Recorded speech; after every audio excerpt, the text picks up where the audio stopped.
প্ৰথমতে বীণা সাংস্কৃতিক গোষ্ঠীৰ তৰফৰ পৰা আপোনালোক সকলোলৈকে আমি আন্তৰিক অভিনন্দন জ্ঞাপন কৰিছোঁ।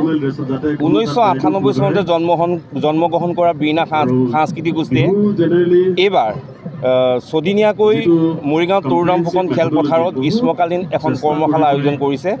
আজি 6ঠ দিন তথা অন্তিম দিন। এই কৰ্মশালাত আমি যি ৰাইজৰ অভূতপূৰ্ব সঁহাৰি পালোঁ তাৰ বাবে আমি ৰাইজৰ ওচৰত কৃতজ্ঞ হৈ ৰ'ম।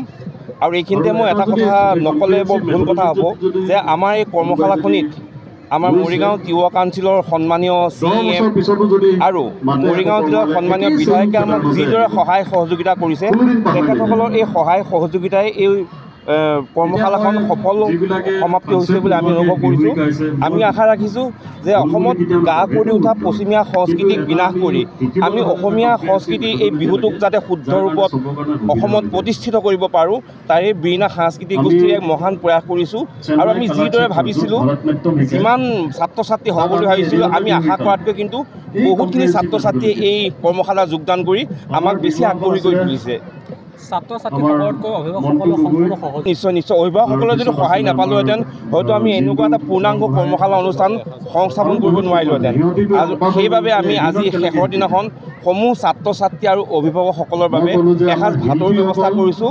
এটা প্ৰীতিভোজৰ নিচিনা হৈছে, সকলোৱে খুব আনন্দ কৰিছে, ফূৰ্তি কৰিছে। আৰু আমি আশা ৰাখিছোঁ ই এক সংস্কৃতিৰ ক্ষেত্ৰখন আগুৱাই নিয়াৰ ক্ষেত্ৰত ই এক মহান প্ৰয়াস। সঁচাকৈ অভিভূত আৰু এক পৰিৱেশ সৃষ্টি হ'ব বুলি আমি সঁচাকৈ কল্পনা কৰা নাছিলোঁ।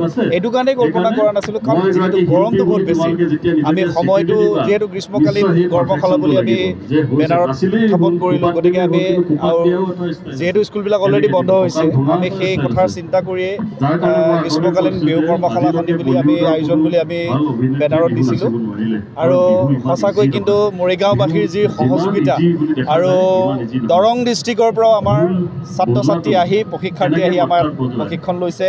আৰু মৰিগাঁৱৰ জিলাৰ প্ৰত্যেকটো কোণৰ পৰা মায়ং, পটুৱাকাটা, লাহৰীঘাট, ঘোঁৰাগাঁও, আপোনাৰ হাবি বৰঙাবাৰী প্ৰত্যেকটো জেগাৰ পৰা প্ৰত্যেকটো ঠাইৰ পৰা ছাত্ৰ ছাত্ৰী আহি যি আমাৰ লগত এই অনুষ্ঠানত সহযোগ দিছে আমি সঁচাকৈ অভিভূত আপ্লুত হৈছোঁ আৰু সকলোকে ধন্যবাদ জ্ঞাপন কৰিছোঁ। আৰু ভগৱানৰ ওচৰত আৰু অভিভাৱক অভিভাৱিকাৰ লগতে প্ৰত্যেকগৰাকী প্ৰশিক্ষাৰ্থীৰ পৰা আৰু আমি মৰিগাঁওবাসীৰ পৰা আশীৰ্বাদ বিচাৰিছোঁ আমাৰ এই অনুষ্ঠানৰ জয়যাত্ৰা সদায় ব্যাহত থাকক।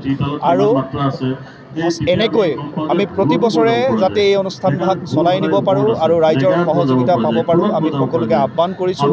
আপোনালোকে আমাক সহায় সহযোগিতা আগবঢ়াব। আমি এই অনুষ্ঠানভাগ সদায় এনেকৈ চলাই নিম বুলি আমি আপোনালোকক আগত